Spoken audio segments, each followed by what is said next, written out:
Thank you very much. My question is for President of DRC. Ma question est adressée au président de la RDC. Monsieur le Président, si la sécurité est à l'évidence un gros problème pour vous, si vous étiez capable de résoudre ce problème par vous-même, vous l'auriez fait depuis longtemps.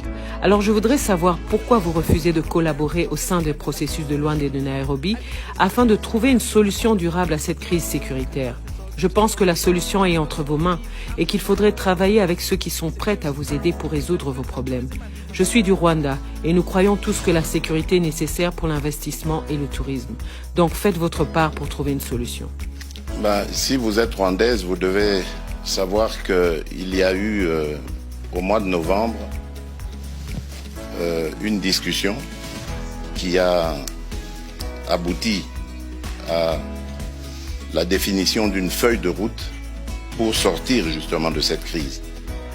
Et cette réunion a eu lieu en Angola, à Luanda précisément, et en présence de tous les pays, surtout les représentants des deux pays concernés, c'est-à-dire le Rwanda et la République démocratique du Congo. Il a été convenu, comme j'ai dit, une feuille de route qui décrétait le cessez-le-feu et le retrait immédiat du groupe de M23 qui est soutenu par le Rwanda le 25 novembre. Ce départ devait commencer et le 15 janvier, c'est-à-dire il y a 2 jours, on devait constater évidemment l'achèvement de ce processus.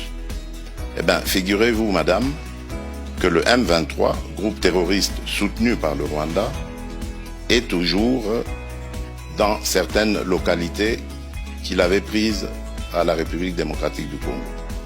Malgré les pressions internationales, ce groupe maintient sa position, fait semblant de se mouvoir, mais en fait, il se redéploie d'une certaine manière et reste dans ces localités. Et je vous apprends que depuis lors, il y a eu un massacre qui s'est fait dans une localité qui répond au nom de Kishiché, d'une centaine de personnes, des innocents, que ce groupe a voulu massacrer pour les terroriser et les pousser à se déplacer de cette localité qui regorge de matières précieuses dans son sous-sol. Donc voilà en fait le problème que nous avons. C'est un très grand défi parce qu'on ne peut pas investir à la fois dans le développement du pays et dans les ressources pour augmenter les capacités de l'armée et pouvoir ainsi se défendre.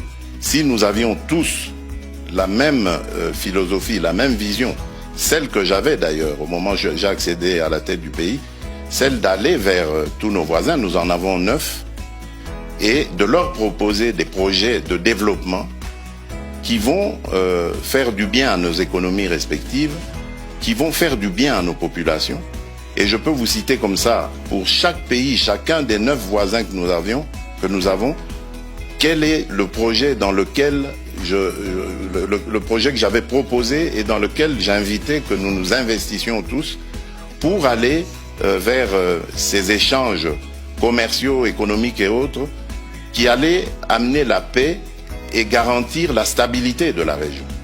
Mais c'est à cause, évidemment, de certains voisins aux velléités belligérantes que cela est malheureusement impossible à réaliser.